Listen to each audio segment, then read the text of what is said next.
ડીસા નગરપાલિકા દ્વારા ગાંધી ચોક વિસ્તારમાં 76માં ગણતંત્ર દિવસની ઉજવણી કરાઈ। નગરપાલિકા પ્રમુખ નીતાબેન નિલેશભાઈ ઠક્કરના હસ્તે ધ્વજવંદન કરવામાં આવ્યું।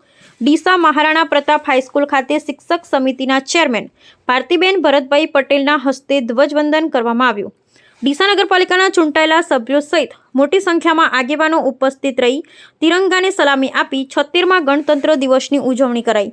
સમગ્ર ડીસા શહેરમાં દેશભક્તિનો માહોલ છવાયો। 26 જાન્યુઆરીને લઈ નગરપાલિકા અને અલગ અલગ જગ્યાએ સુંદર વ્યવસ્થા કરી દેશભક્તિ અને રાષ્ટ્રભક્તિની લહેર જોવા મળી।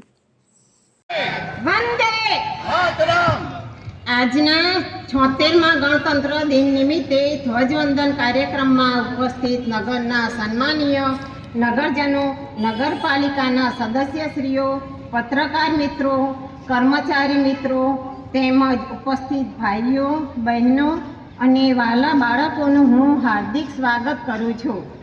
આપ સૌને 76મા ગણતંત્ર દિનની ખૂબ ખૂબ શુભકામનાઓ પાઠવું છું। મારા વાલા નગરજનો, 26 જાન્યુઆરી 1950ના દિવસે આપણું સંવિધાન અમલમાં આવ્યું અને આપણો દેશ વિશ્વનો સૌથી મોટી લોકશાહી ધરાવતો દેશ બન્યો। આ દેશને સક્ષમ અને મજબૂત સંવિધાન આપવાવાળા બંધારણના ઘડવૈયાઓના ચરણોમાં આજના દિવસે હું કોટી કોટી વંદન કરું છું।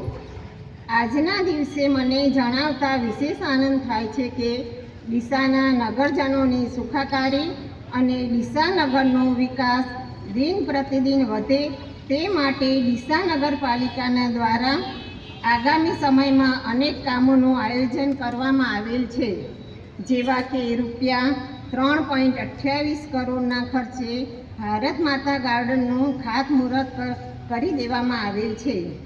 શહેરના નાગરિકોને પાણીની તકલીફ ના પડે તે માટે રૂપિયા 4.96 કરોડના ખર્ચે પાણીની ટાંકી, સંપ તથા નવીન બોર બનાવવાનું આયોજન કરવામાં આવેલ છે, જે કામો ટૂંક સમયમાં શરૂ કરી દેવામાં આવશે। ડીસા શહેરના નાગરિકોને ખુલ્લી ગટરોથી છુટકારો મળે તે માટે રૂપિયા 34 કરોડના ખર્ચે શહેરના જે વિસ્તારોમાં ભૂગર્ભ ગટરો નથી ત્યાં ભૂગર્ભ ગટર બનાવવાનું કામ પ્રગતિમાં છે। ડીસા શહેરના મુખ્ય માર્ગોનું નવીનીકરણ અને વિવિધ સોસાયટીમાં સીસી રોડ અને પેવર બ્લોકના અંદાજે રૂપિયા 11 કરોડના કામોને મંજૂરી આપી દેવામાં આવેલ છે, જે કામો ટૂંક સમયમાં શરૂ થઈ જશે।